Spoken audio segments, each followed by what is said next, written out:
Hey everybody, my name is Sean. I'm the owner of One with Nature, and this is the moment you have hoped and prayed for. I have decided to dedicate an entire video to the subject of mucus. And as Jim Carrey said in Ace Ventura, it is the mucus which binds us. The problem is sometimes it binds us so well, we can't get rid of the stuff. And we're going to talk about that today. So hop in, because we are going to take a trip down the mucus highway. There seems to be a widespread belief that mucus is the cause of all disease. Is it? I have gotten phone calls, emails from people who are saying, over the years, they've said, Sean, how do I get mucus out of my body? I just found out that mucus is the cause of all disease. I don't want this stuff in my body. How do I get rid of it? And I understand. Maybe you're thinking back right now to a time when you had the worst cold of your life, and there seems to be this inexhaustible supply of mucus being created by the body, and you feel like it's torturing you right when you're at your lowest point. You're sick, you have a fever, kids are screaming, you can't call off work. Maybe you have a long commute, you got to sit next to strangers, you're coughing, you're sneezing. And then you see all the wonderful shades of mucus that are flying out of your body. You've got the yellow, we've got the all-time favorite, we've got green, okay? We've got the bloody mucus, all right? And this stuff is coming out of your body, you're freaking out. You don't want this stuff, you have to go get medication or maybe an over-the-counter product that will help dry this up, but then that has side effects as well. So it's easy to see why people associate mucus with sickness, illness, disease. They don't want anything to do with it. But before we try to get rid of something, we first need to decide whether that something we're trying to get rid of, we're trying to eliminate, is a friend or foe. Maybe we're wrong. Maybe it has a purpose in the body we just are misunderstanding. So we don't want our actions to backfire on us. And we need to know if we even can eliminate it, whatever the it may be. Maybe it's just not possible. Maybe it's an integral part of the body. So most people associate mucus with what part of the body?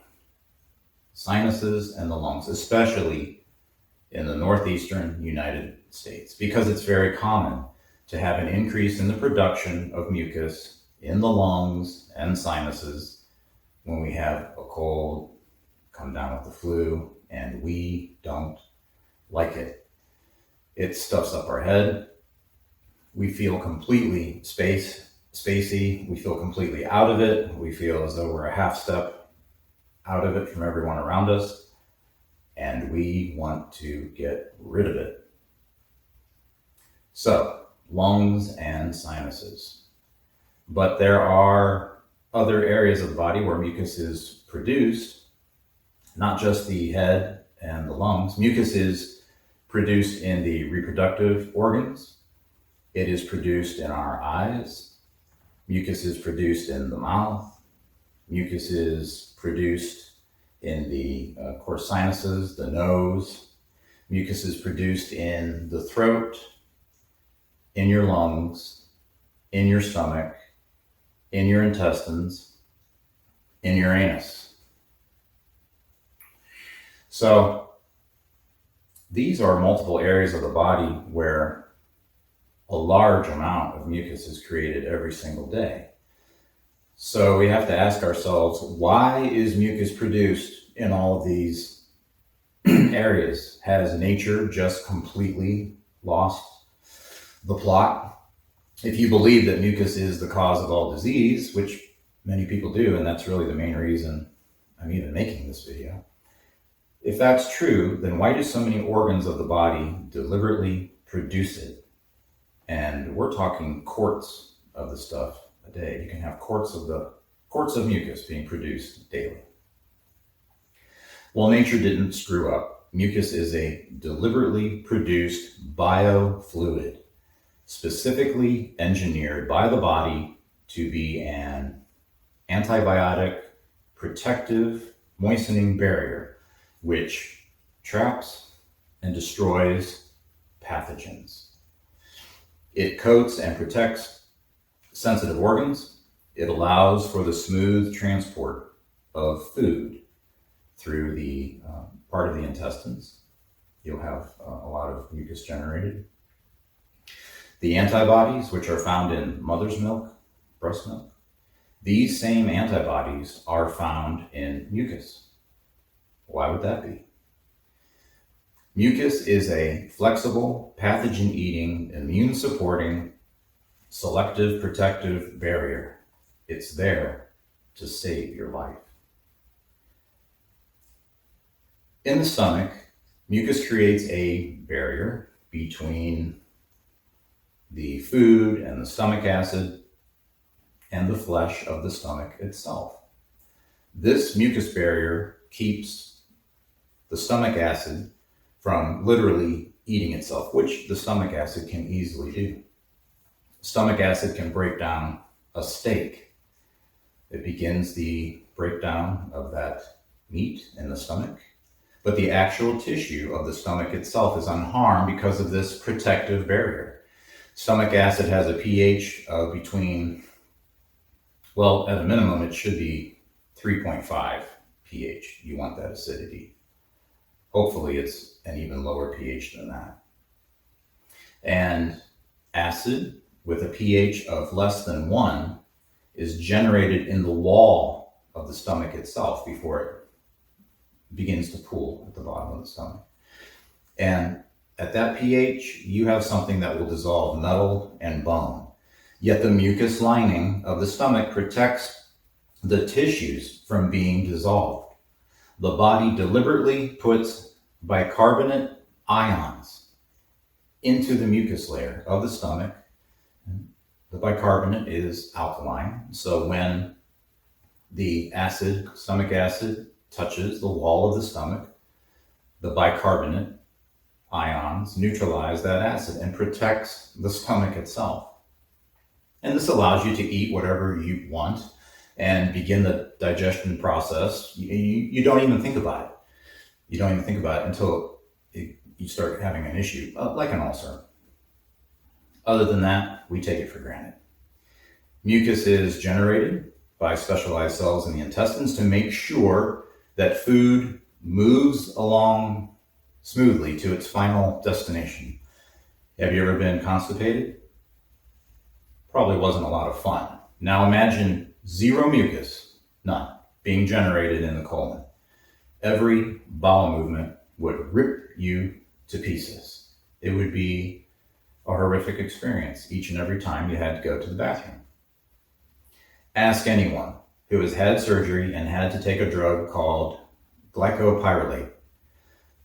Now, this is a drug specifically given to dry up mucous membranes before an operation. Your mouth is like a bucket of sand, and it lasts for hours.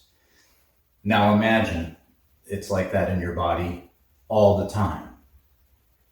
Not fun. That's what it would be like if you didn't have mucus generated.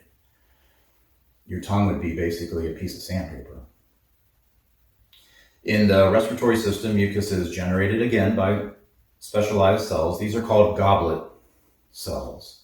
And these moisten the large amounts of air coming into the lungs so that no matter where in the world you are, you can be in the Amazon rainforest, you can be in the Sahara, you can be in the subway of New York City, you can be in a cornfield in Iowa. It doesn't matter. Mucus generated in the respiratory system does what it can to prevent the respiratory system from ever drying out. It's extremely important. It's important enough to have specialized cells in these areas. Why? Because mucus traps and holds irritants.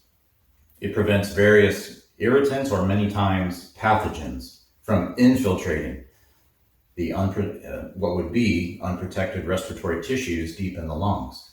You got to keep the respiratory system moist, or you're just opening yourself up to infection. Every system of herbalism in the world, Untitled, Campo, European herbalism, Ayurveda, the various, pick a rainforest anywhere in the world, whether it's in the desert, in the American Southwest, Central America, the eclectics, the physiomedicalists, the curanderos in Mexico, who I was lucky enough to meet a couple and spend time with. They all understood the danger of a dry cough, and they all had or have various herbs, herbal sprays, non-herbal methods for moistening the respiratory tract. Why? What's the big deal? Why is this a commonality in every system of herbalism in the world? Because a dry cough where the tissue is red, hot, inflamed is a gigantic neon open sign to pathogens, because there is no mucus to protect the tissues. There's no barrier.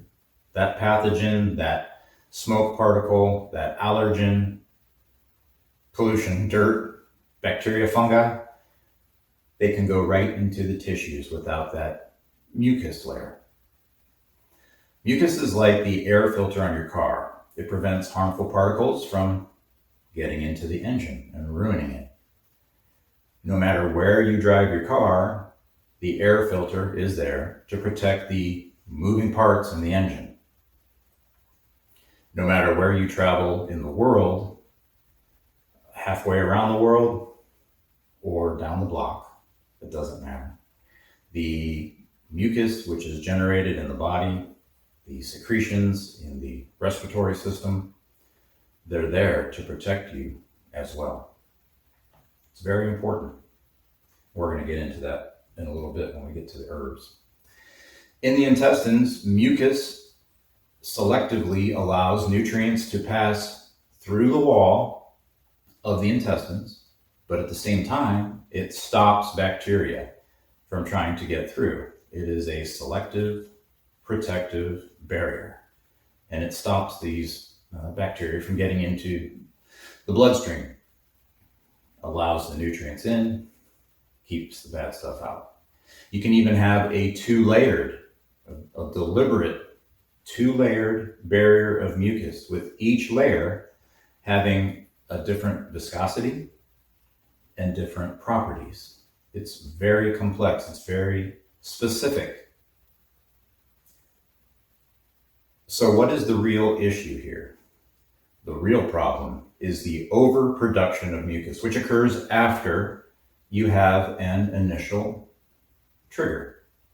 Flu, cold, pathogen, irritant, particles, or in the case of cystic fibrosis, this would be a genetic defect.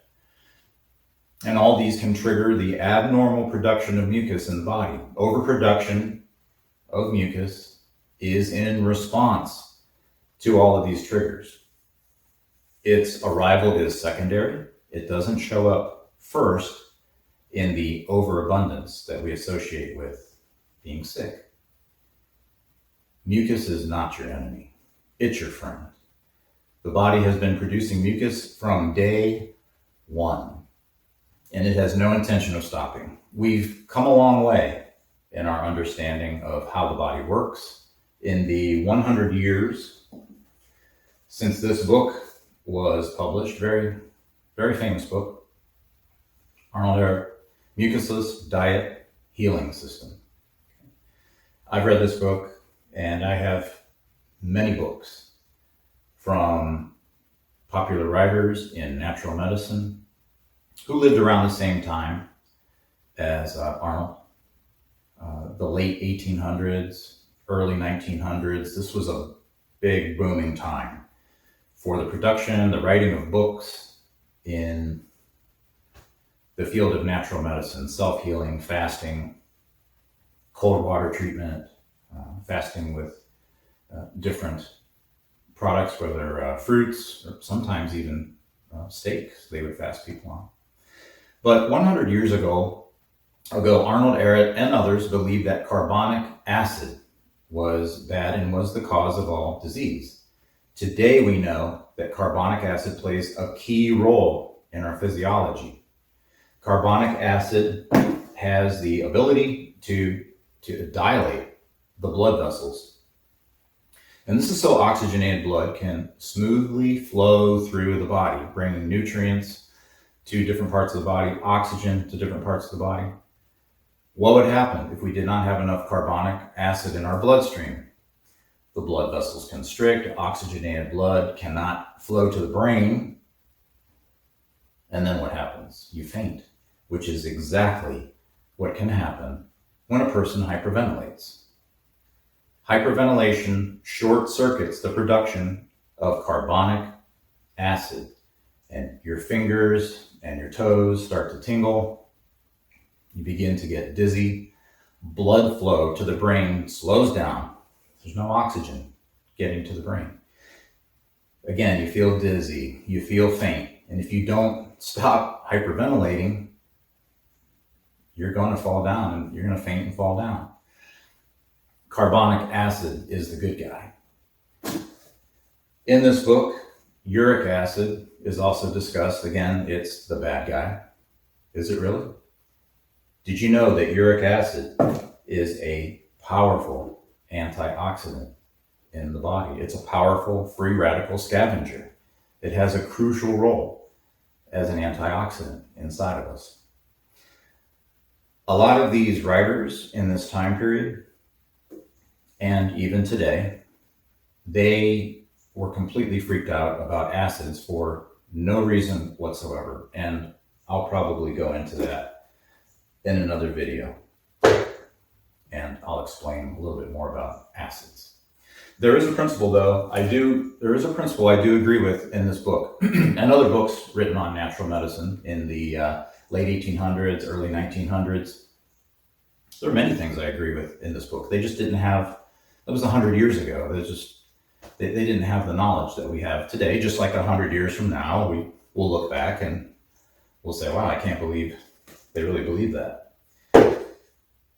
The thing I agree with in this book is if you move from a standard American diet, which today is a seed oil saturated, corn syrup concentrated, sugar laden, high fructose filled, preservative pounding, artificial color enhanced, pesticide penetrated, empty calorie, insulin spiking, atherosclerosis, Armageddon hellscape,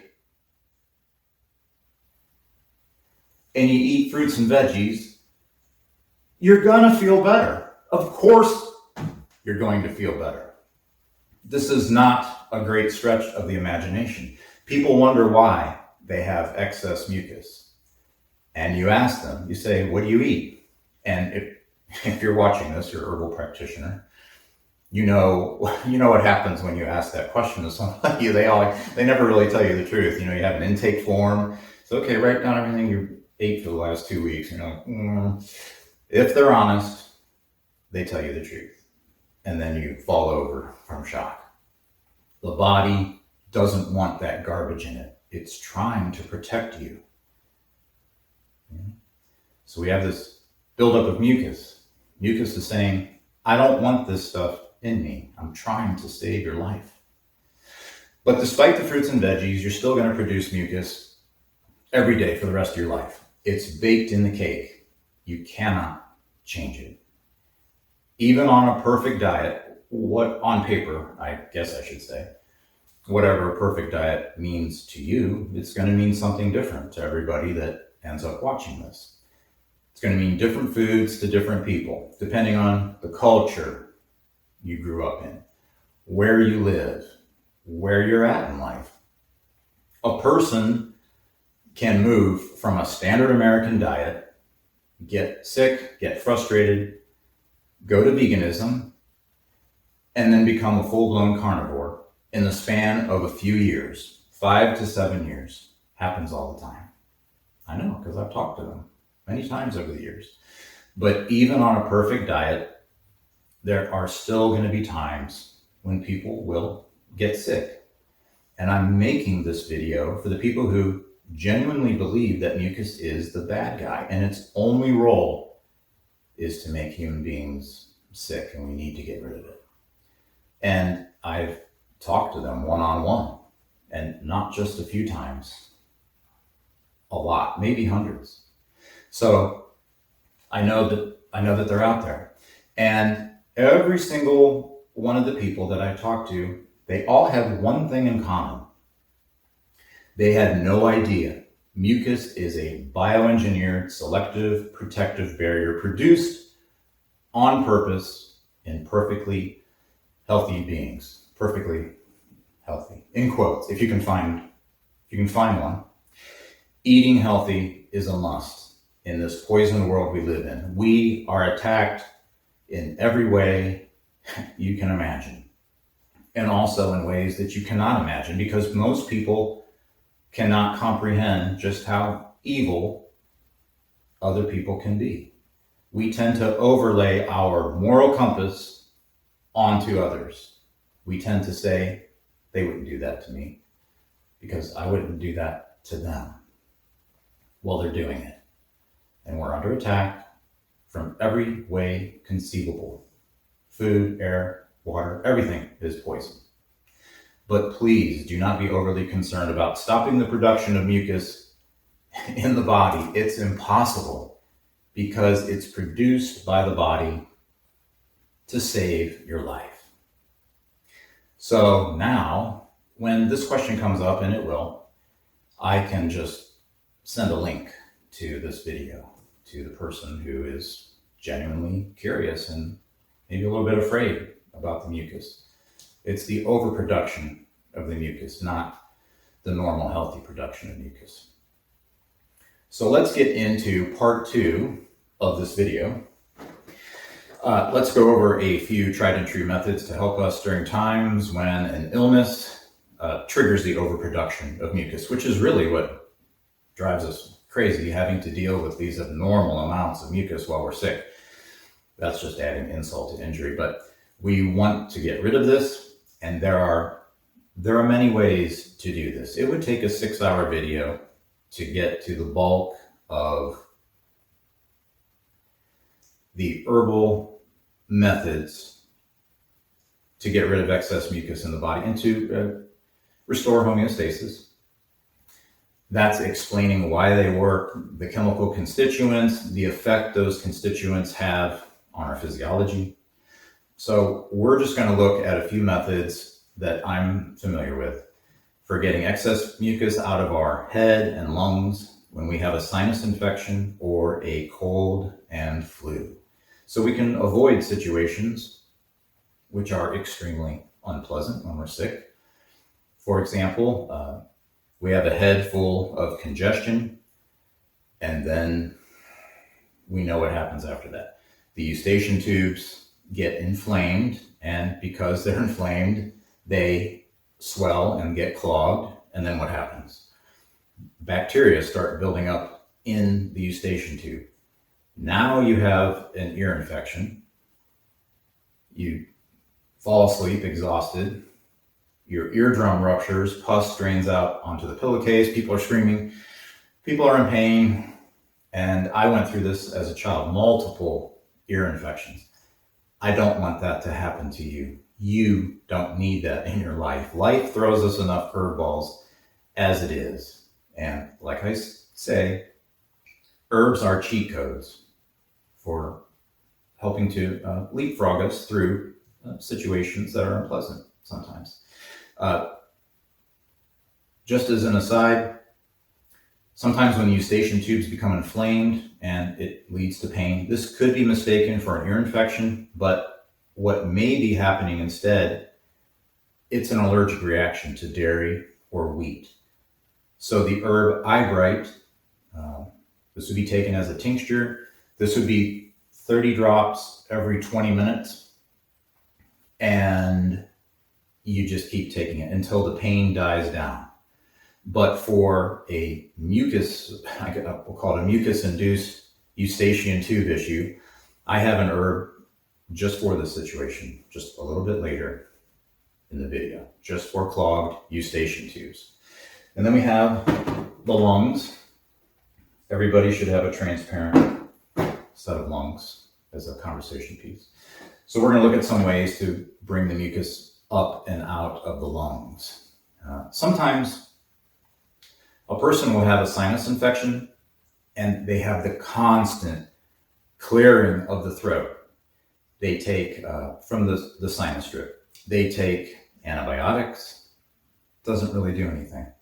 The cause just may be a fungal infection in the sinuses, and it's not bacteria at all. It has nothing to do with bacteria. And this is a cycle that people will get in year after year. And really all they're doing is they keep taking the antibiotics for a fungal infection.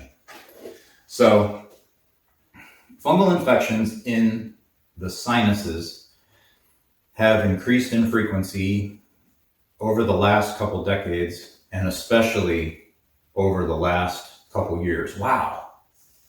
I wonder why that is. We'll figure it out someday. Fungal infections can live inside the sinuses. It's called a fungal ball. You can look it up on Google. It's gross. They can live in there for years. It's in the maxillary sinuses, which is not represented in here. If this was three-dimensional, it would be more out here in the maxillary sinuses. This is a cutaway showing a section of the human cranium and everything that's going on inside of our noggin. But it's off to the side here, maxillary sinus, fungal ball resides, and it has no intention of leaving this section in your head. It will grow, it will make you miserable, it will create a sinus drip, clogging of the throat, and it loves it in here. Your head is its home. It has no intention of leaving. Why would it? It's a warm, wet, dark place. It's multiplying. You can't get to it. So we need a good antifungal and antibacterial, which is aromatic, oily, pungent, contains camphor. And the one I'm thinking of has a long history of helping people with this situation. And this would be Osha Root.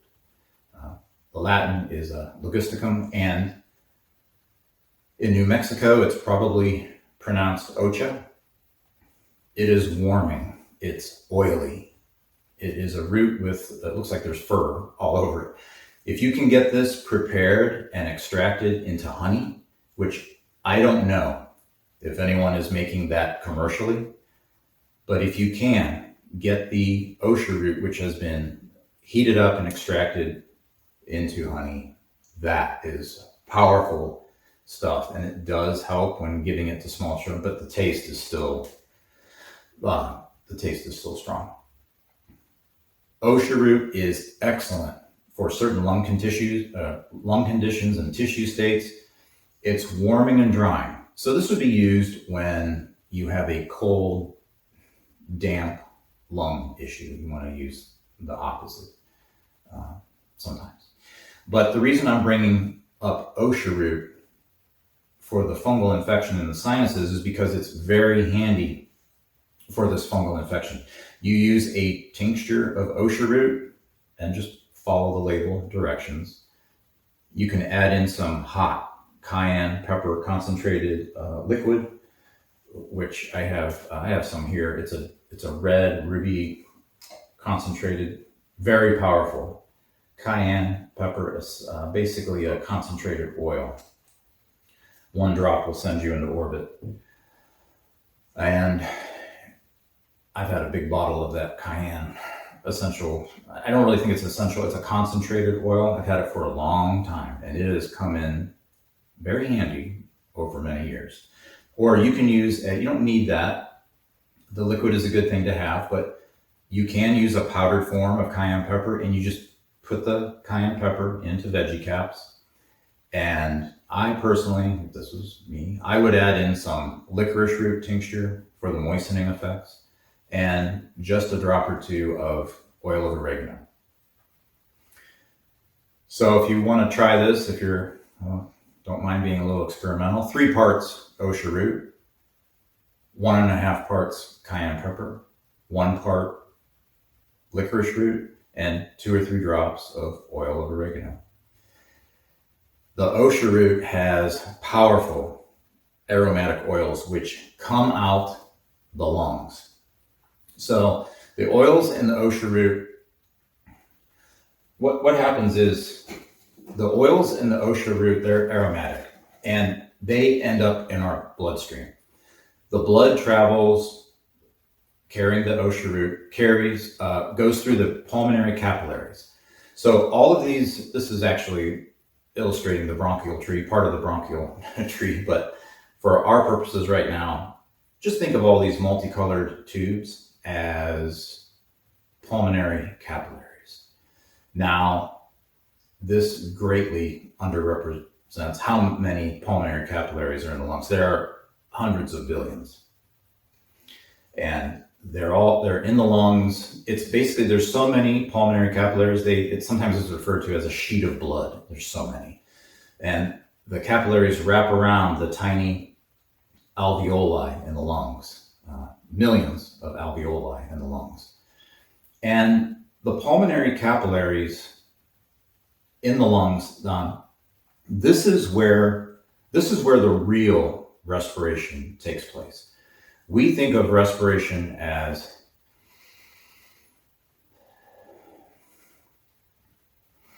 that's just the mechanical action. The gas exchange occurs deep in these millions, billions of tiny capillaries. Carbon dioxide gas, which is a byproduct of cellular metabolism, it leaves the bloodstream here in the lungs, and we mechanically exhale it out. And then at the same time, oxygen is going into these tiny capillaries. And here is your true gas exchange. The gases diffuse right through the walls of the capillaries. Out with the carbon dioxide, in with the oxygen. But we can basically hijack this system, and we can drop a beneficial compound in the bloodstream on purpose. When you understand this gas exchange, you say, oh, I wonder if I can modify that. So when you have aromatics in the bloodstream, like Osha Root, then these aromatics leave the pulmonary capillaries here in the lungs. And of course, we exhale them out. The herbal vapors make life very difficult for pathogens in the lungs as they make their way out, up through the lungs, and then out the mouth. And then the process starts all over again. And with each exhalation, we're putting additional, basically herbal medicinal vapors into the lungs via this, it's a mass transit system in the lungs. It's open 24/7, never closes. If it does, you're in big trouble. You're going to die. So we don't want that to happen. And these vapors, once we understand the mechanics and we can put an aromatic into the blood, the vapors coming through the walls of the pulmonary capillaries and being expelled out the airway, it just keeps killing more fungi, more bacteria on the way out with every exhalation. And you'll taste it, and you'll probably burp it up too. Now you can do the same thing with thyme, eucalyptus essential oil, which is, I want to say, not to be used on children. That's for adults only. And then horseradish root powder. These are all powerful aromatics, which will come out the lungs via the pulmonary capillaries, and you help clear out lung infections in the process. You can just put eucalyptus essential oil and make sure you're getting a really good brand. You don't want to cheap out here. And you'll put 7 to 8 drops inside a veggie cap. You swallow the capsules, you'll burp it up. And then the eucalyptus enters the bloodstream, comes out the lungs. If nothing else, your breath is going to smell really nice. But I want to repeat, don't give eucalyptus essential oil to children. And I'm going to say this and I will repeat it throughout this video. Always check for contraindications before you start using any herb, okay? Today, ideally, you want to look at the person and look at them as a whole. It's difficult over the internet. So look at all the contraindications, okay?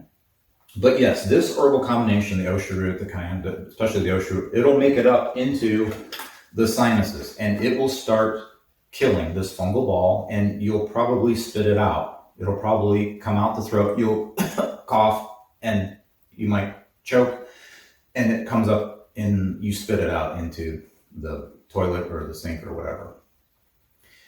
Cayenne pepper is good for thinning the mucus, getting the persistent, the hard mucus, thinning it out. And then oregano oil is the anti-everything sledgehammer. So yeah, again, observe all your contraindications. Now, to repair the lungs, this is bamboo. And bamboo, you can use this to strengthen the tissues of the lungs and the respiratory system when you're dealing with a long, knockdown, drag-out illness, okay? And the tissues get damaged. Bamboo powder can help accelerate the healing in the respiratory system. You can get bamboo powder online, organic, supposedly, and this will help you. Now, in larger species of bamboo, this is, as you know, bamboo is made out of different joints, different sections, and in the joints here, in larger species of bamboo, you will see a buildup sometimes of silica, nodules or balls. And this is almost pure silica. And you can collect these and you can grind them up and you can use them. Bamboo is much higher in silica than horsetail. And bamboo dilates the blood vessels, okay? Increasing circulation, increasing that oxygen, the nutrients, the healing. Silica is not very well absorbed. So you want to take small amounts frequently. And this would be 4 to 5 times a day. You take 1/8 of a teaspoon of the bamboo powder. And you might want to take some vitamin C along with that, 250 milligrams 4 times a day, especially if you're eating a lot of sugars, a lot of carbs. And the bamboo powder and the vitamin C, they help rebuild the elastin and the collagen in the lungs and the respiratory system.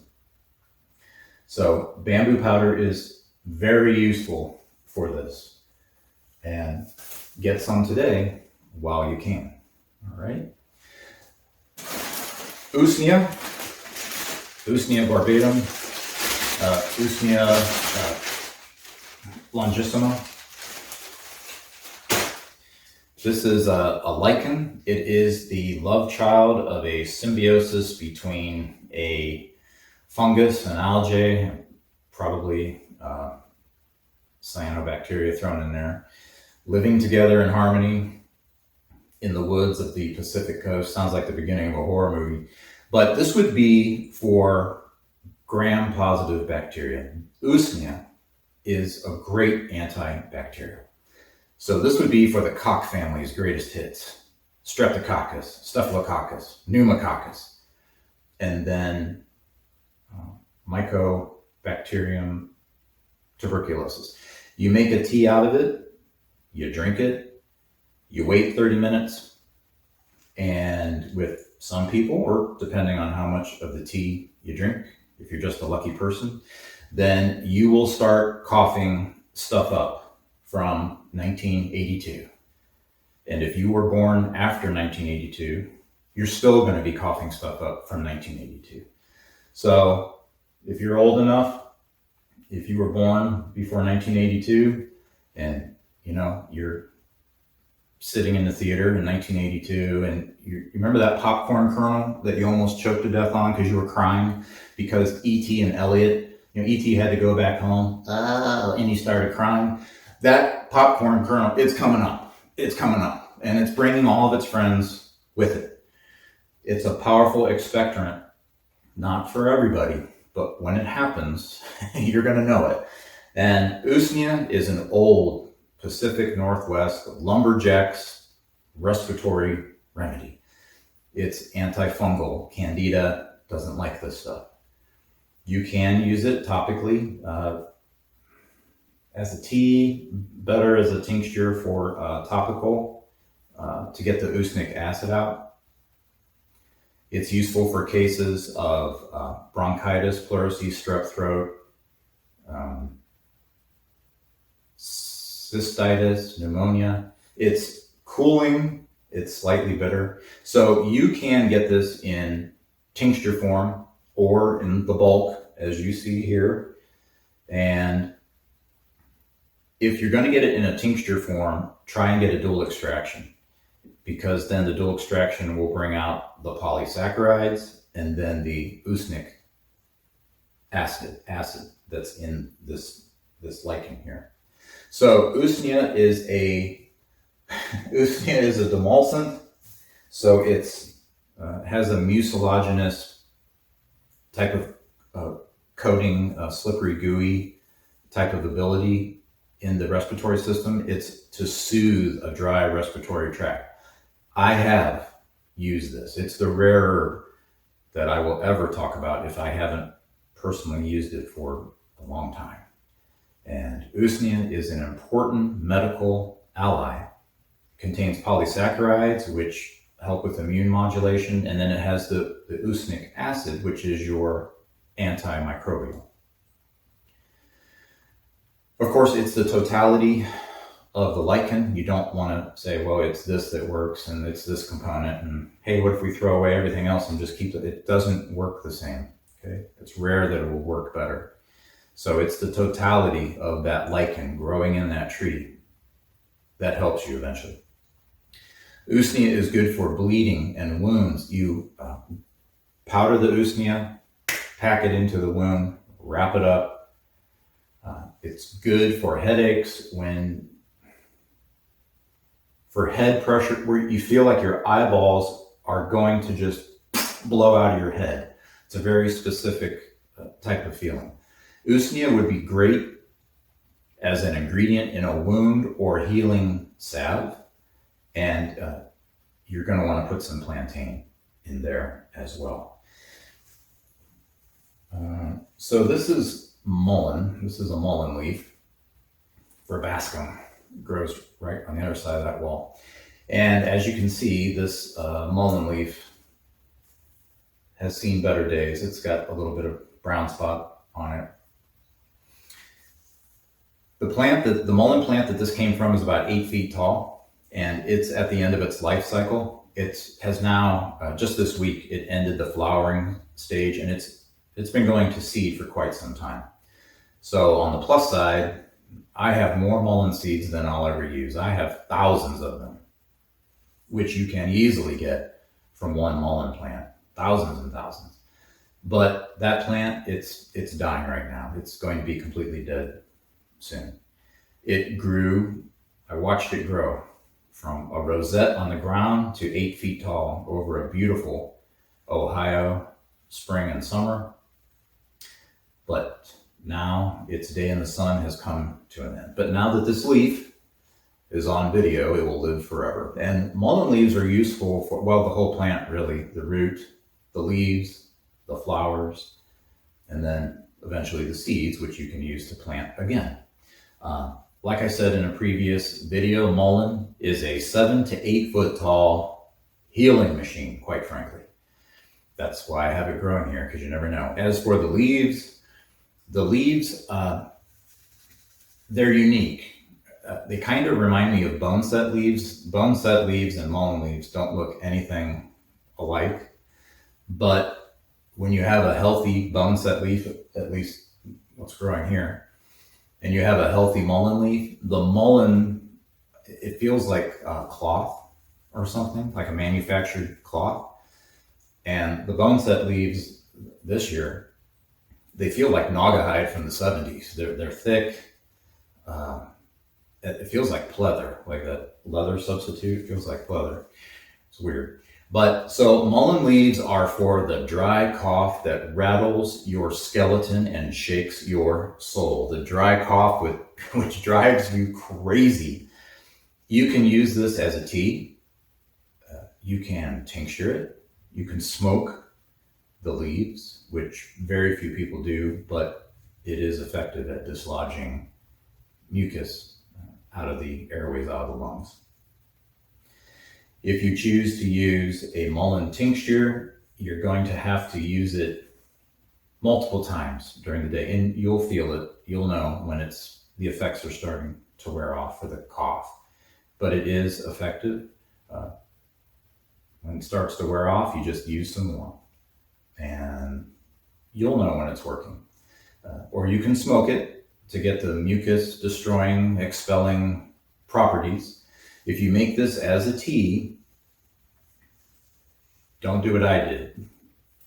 Don't take the leaves and make a tea and drink it. You're going to want to make a tea and then filter it through a paper coffee filter. Mullein has tiny hairs, which can make you cough like crazy if you don't filter these hairs out. And now you've just done the opposite of what you were intending to do.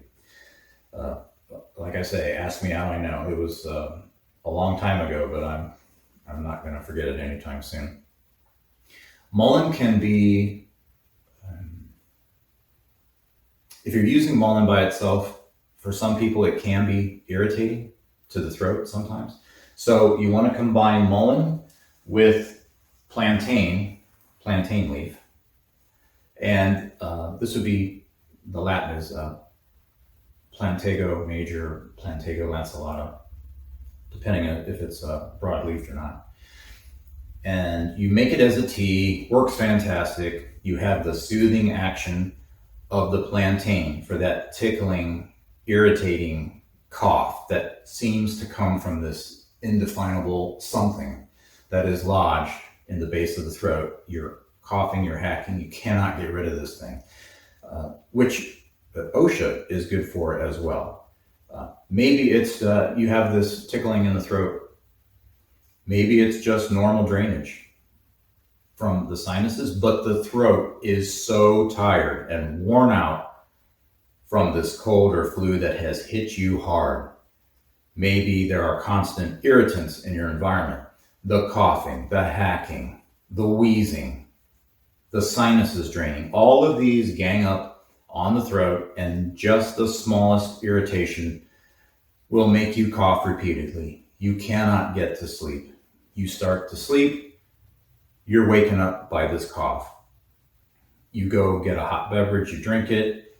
A few minutes later, it's right back. It drives you crazy. And again, Osha Root is good here for an exhausted cough reflex, I guess I'll call it, where you're just so worn out from coughing so much.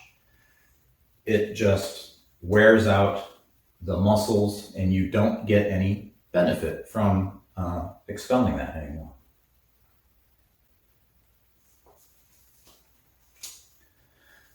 A combination of mullein leaf and plantain leaf will combine the benefits of mullein with the soothing, healing, moistening actions of plantain leaf. Both of these herbs are very common in the USA. People in the USA make up the bulk of my viewership. So I really want to point out herbs which ideally will not be affected by a supply chain interruption, something that you can get in your locale. Plantain grows everywhere here in Ohio. I can get thousands of leaves in an afternoon easily, and I can find mullein easily enough if I needed to. So plantain and mullein leaf, you make them as a tea, grind up the leaves, add to hot water, let sit for 20 minutes, and remember to filter to get the tiny mullein hairs out of the tea. You may even want to prepare these separately as a tea, and then you filter the mullein. You don't have to filter the plantain. Put them together into a cup, drink it And do that 3 to 4 times a day and make up a batch and sip it throughout the day, depending on how your throat feels. You'll probably just end up sipping it over the course of the day. So again, this would be for a dry cough where the tissues are hot and inflamed. There are many other herbs which fit into the same classification, but that's for another video. I think it's important that I bring up herbs that are easy to get in the United States in case something happens and imports from overseas are not easy to get. This is ground ivy, glaucoma heteracea. Some people pronounce it heteracea. Most of the world considers this an invasive weed. Creeping Charlie is another alias it goes by. This is popular in Japanese folk medicine. It's popular in China. And I'm sure that many of you have seen this. Maybe you didn't know it had medicinal properties because it's an invasive weed. There's an endless amount growing right outside my door. And this is a great multitasking herb. It is cooling and drying. So when you have hot, damp lungs, lots of mucus, this would be a good respiratory herb to use. I first learned of this herb many years ago, and now I have a reason to talk about it in the glowing terms that it deserves. I should have included this in my kidney stone video, but that was already running about an hour and a half, and I had to wrap that up because this can be used for kidney stones as well. Ground ivy, creeping Charlie. This is better known now than it was 10 years ago, but it's still not that well known. Not like nettles or marshmallow root, even though it's abundant. It's easy to find this. I'm a fan of multitasking herbs, and even more of a fan if they're easy to obtain and easy to grow on your very own property. The herbs that grow near you or on your property could very well make a huge difference in your life someday soon, maybe in the next few years. So it's important to take a look at what's going on around us. Now, you could go to a nearby park and you could seed this on purpose in an area back out of the way. It would be a damp and shady area is where you would want to deliberately plant this, and look for the water runoff. Find what's feeding this? What water is feeding this area that I'm about to plant this? Maybe the water is coming from a place you don't want to have anywhere near what you're about to deliberately plant. So you got to be careful. No one will bother it. No one will spray it because it's back out of the way in a park. No one will care. No one will know what it is. I'll know what it is. So if I see you planting it, I'll just pretend that I don't see it, but I know what's going on because I told you. Ground ivy is invasive. So after a while, you're going to have all the ground ivy you could reasonably want. And going forward, it's going to be more and more important to find herbs that are local.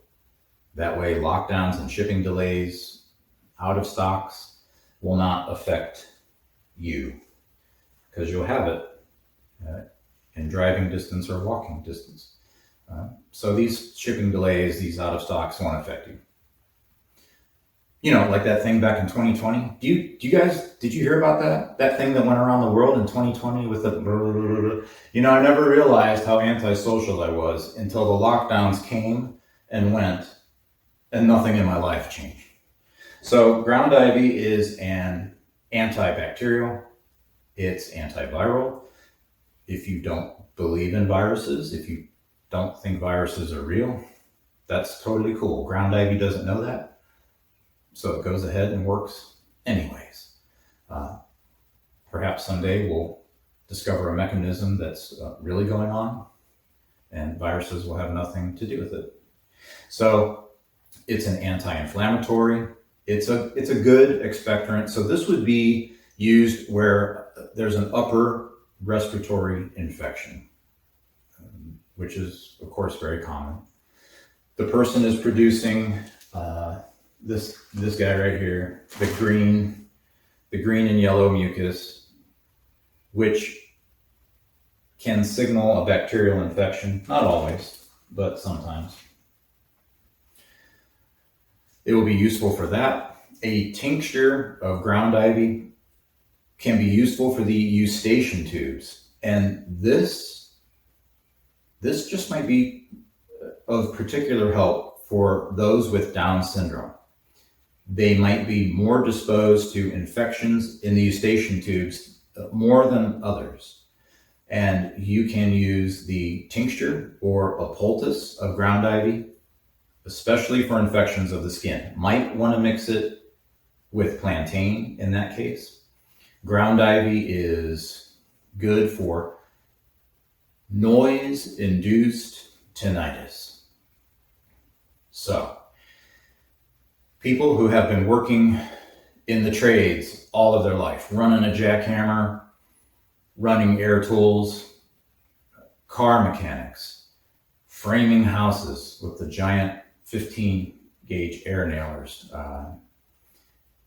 running impact wrenches. Maybe you've spent years in the military around explosives, okay? Or maybe you went to a concert where they have the wall of sound, the wall of speakers that shake you to your core. And then you have a really good time. You go home, you're laying in bed, and all you can hear is, and you eventually fall asleep, and the next morning you get up, and that noise is gone. Except sometimes, for some people, it's not gone. And you are going crazy trying to get relief from this constant ringing in the ears. And when I say going crazy, it's not just a saying.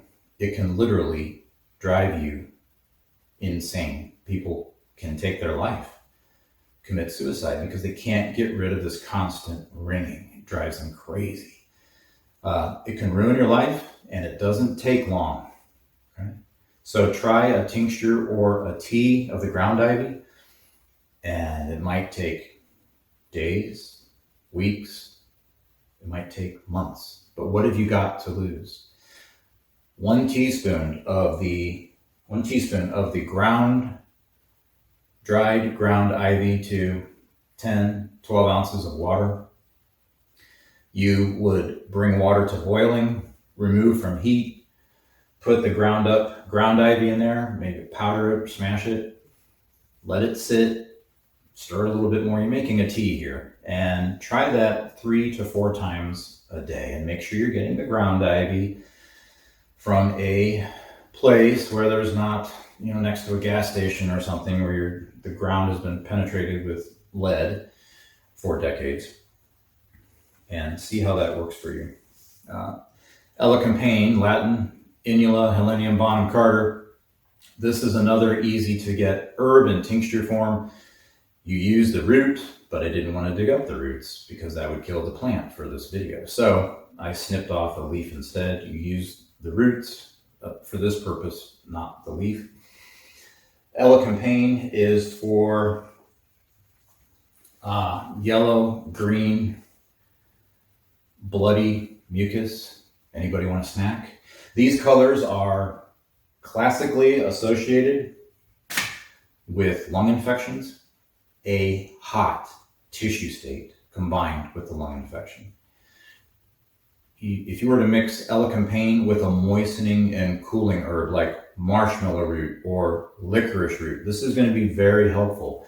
Not only taking out the bacterial infection, which elecampane excels at. Licorice root is a good antimicrobial as well, but elecampane is well known as an antimicrobial. But you'll have a moistening, coating, soothing effect on these distressed tissues with a combination of elecampane and marshmallow root. Maybe throw a little bit of licorice in there, licorice root as well. Elecampane has a unique taste. You're not going to forget it anytime soon, but it does work. My postmaster told me one day, this is years ago, he told me, I've got this cough, this phlegm. I cannot get it out of my lungs. Made it difficult for him to work, constant coughing. So I gave him a bottle of Elecampane, and I told him to just take a small amount, 15 drops every so often. And then I left.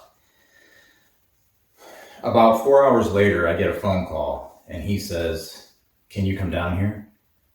And I said, I could hear the tone in his voice. I said, why, what's up? He says, I just need to talk to you in person. Okay, so I drive over. He sees me pull up in the parking lot. He leaves behind the counter, has somebody else take his place, comes out into the lobby, and he proceeds to tell me that he was shipping a package for a customer, and all of a sudden, a golf ball sized chunk of thick mucus shows up in his throat. He coughs it into his mouth, and he was stunned that this happened to him. So naturally, I said, hey, that's great. I'm really glad it worked for you. He said, no, it wasn't great. I almost choked to death. I was panicking. I was freaking out. You got to be careful handing that stuff out. So I said, wait a minute. How much did you take? And he said, well, I was taking just a few drops, like you said, but nothing really was happening. So I just started drinking it directly from the bottle. And I said, how much is left? He said, not much. It's empty. I said, that was a 2-ounce bottle. That's 1,800 drops in there. He said, well, there's no drops in there. I drank it all. Have you ever tasted Elecampane? In large amounts, Elecampane is, it's an emetic. It causes you to vomit. This guy should have vomited all over the post office and all over the customers, but he didn't. Ex-Marine, tougher than a coffin nail. Don't take that much Elecampane. You'll get in trouble. Don't do that. So let's talk about the inhalation of aromatic vapors from different herbal sources. This would be the leaves of thyme, wild bergamot, eucalyptus leaves, if you can get them, sage. These offer tremendous benefit when your head is congested with mucus. This is easy to do. It's not as easy as unscrewing the top of a bottle and taking a few drops, which is probably why it's not as popular and probably why it's never going to be as popular. It's just not as easy as ordering a bottle and taking some drops and going about your way. It's never going to achieve that level of popularity, generally speaking. I have done this many times over the years. I personally have had the best success with oil of oregano, adding a few drops into hot water.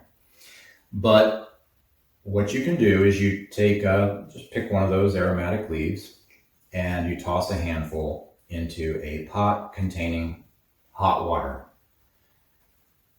Turn off the stove, remove the pot from the stove, mix it really well, and you put the pot in another area away from the stove so that the towel you're about to put over your head doesn't burst into flames because you're doing this right on the stove. So put a towel over your head and you inhale the vapors that are coming off of that hot water mixed with the steam of the water. The steam carries the vapors and the antimicrobial properties of the leaves up into the sinuses and also into the lungs. If you can smell it, then believe it or not, it's working, depending on how well it works for you. The aromatic particles are sticking to the sinuses, sticking to the tissue, and it starts clearing you out. Like I say, it also goes down into the lungs. Congestion in the head will often end up and settle in the chest eventually. So this is a kill two birds with one stone opportunity here. A guy I've known for decades had really bad head congestion. He had some oil of oregano, put a few drops into a saucepan, added water, stirred it as best you can. Of course, it's going to float to the top because oil and water don't mix. And he did the steam treatment I just described. And all of a sudden, he feels something break loose in his head. Comes down, comes up into the throat, coughs it up into his mouth. He runs into the bathroom, spits it out into the bathroom sink. And there in the sink is a large ball with, he said it had red veins running through it. Now, I don't know if the red veins that he saw was really just blood from a sinus infection, but it was a ball. He said it had red veins. He was sick to his stomach that this was inside of his head and thinking, what is this thing? Staring at it. His heart's racing. Then he realizes, what? I can breathe through my nose. For years, maybe decades, he couldn't breathe through his nose. He just got used to breathing through his mouth, and he just completely tuned out that, hey, I should be able to breathe through my nose as well. That's the way it was for decades. Maybe even I think he said even at late or early adulthood. Now he feels the cool rushing of air through his nostrils, and it shocks him. And I have no idea what that thing was. He didn't take a picture of it. He flushed it down the drain. I guess we'll never know exactly what it was, but whatever, it was lodged in his head for a long time, probably got bigger, and then he was able to dislodge it. So a steam vaporizer can be used to loosen up mucus in the airways. You can use a variety of essential oils. Use them sparingly. Don't go overboard with essential oils. This is concentrated plant medicine. That's how some of the eclectics got into trouble a long time ago, using concentrated plant materials. You can use a poultice applied to the chest. It still works. It is messy. It's not easy like taking a few drops from a bottle, but when you have nothing else available, this can turn the tide in your favor, especially if you have a child who doesn't want to take bitter tasting, strong tasting herbal medicine. I understand. You take a couple of onions, you chop them up into little pieces, you put them in a frying pan, saute them in some oil. Hopefully it's not canola oil. You add some apple cider vinegar, and now you have this hot, soft, opaque goo, and you mix it with flour or cornmeal just enough so that it can be scooped, so you can handle it, so you can scoop it without it running through your fingers. Put it on cheesecloth, wrap it, smash it down on the chest, put some plastic on it to keep it from getting on everything, cover the person up with blankets, and you want to make sure this is cool now. You don't want to put it on directly from the stove. You don't want to burn the skin and make things worse. You want it cool enough so it can lay on the chest, and those vapors will go up into the lungs, hopefully eventually up through the nose. It'll go into the tissues and open this person up. The combination of breathing it in, soaking it in, and if you have a small child and they're really tired, they've been dealing with this, they'll probably drift off to sleep and start healing. Great stuff, just nobody wants to do it because it's a mess. So now that we're at the end of the video, I'm going to throw in a great herb here. This is from overseas, from South Africa. Some people call it Umckaloabo is another name, Latin name, Pelargonium sidoides. Pelargonium Sidoides. This is a great herb for clearing mucus, actually short-circuiting a cold or flu at the beginning stages when it's just coming on. And you have to act fast, because by the time you notice something's wrong, there's already been replication going on inside of you like crazy. You're behind the 8 ball. So you got to catch up. You got to use this stuff early. In the respiratory tract here, you have small hairs. They're called cilia. And cilia hairs, they're rooted into the membrane. They sweep debris, including mucus, particles, what have you. They sweep them out of the lungs so that you can cough it up and get rid of it. And Umckaloabo, it speeds up the movement of those hairs. It has the ability to make the cilia move faster. So it's accelerating the expulsion of this unwanted mucus and other particulates out of the lungs. If it's particulates you're trying to get rid of, make sure you mix in some plantain. Okay, you want to combine the Umcka with plantain leaf. Make it as a tea. Make the plantain leaf as a tea. Add in the Umcka tincture. Plantain leaf is great when you have these annoying particulates stuck in the lungs. It will help you expel them. Umcka has antimicrobial properties. You may want to combine them with Umcka with a moistening herb like marshmallow root or licorice root or Solomon seal. This is about, I think I put these in here like 12 years ago, the Solomon seal. But these are all great moistening. Solomon seal is a great moistening herb for the lungs. The Umckaloabo comes direct. You can buy it direct from South Africa in bulk, the actual root. The shipping is going to cost you more than the actual product.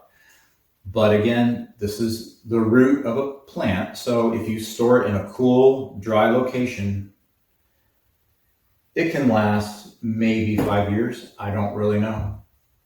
Roots generally will last 5 years. Ginseng can last 10 years without appreciably degrading. It'll still have medicinal properties. As always, check for contraindications before using any herb. Orange peel is, believe it or not, is a decent expectorant. If you're broke and you can't afford anything and you need an expectorant, you can afford a couple of oranges. So you might want to try the peel from an orange, citrus peel. Last but not least, a non-herbal technique for removing mucus from the head. 6 or 7 years ago, my head was completely stuffed up with congestion. I was miserable. It was about 2 a.m, of course. You're always waking up early in the morning and can't sleep. And I thought, okay, so I have access to all these herbs. Most people will live their entire lives and never see or even hear of many of the herbs which I have access to and take for granted. But what if one day I had no access to herbs? So I thought, well, I'm going to find a way to drain this without any herbs. So I went on YouTube and I found this guy called Dr. Eric Berg.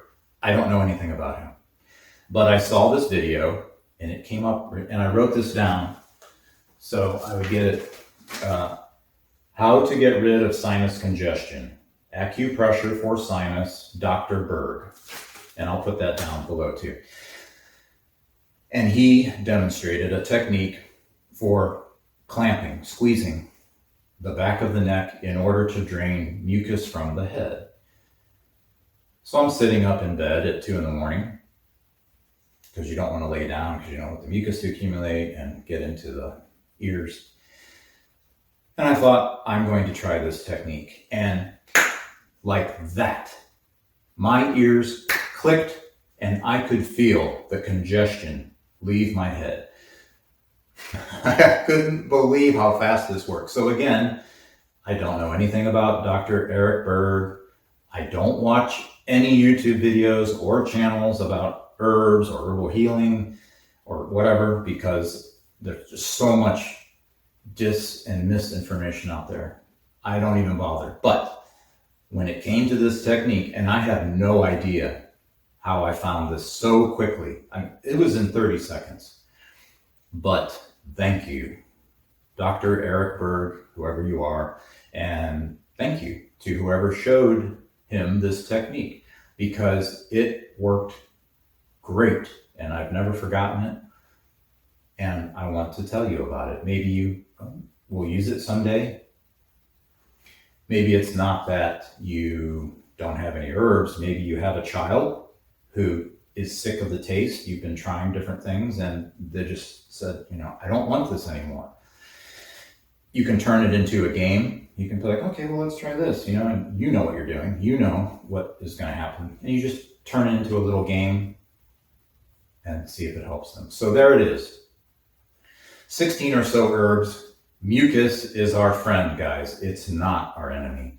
It is only the overproduction of mucus in response to allergies, pathogens, irritants, colds, flu, fungi, bacteria, particulates, which give us a hard time. You cannot stop the body from making mucus because there are specialized cells which are dedicated to the production of mucus all day long, all night long, every second of every day of your life. This is their purpose, and it's for a reason. Clear, flowing mucus is healthy. Mucus is not the cause of all diseases, and our green allies will come to our rescue when we need help with a variety of health issues. My name is Sean. I am one with nature, and I will see you in the next video.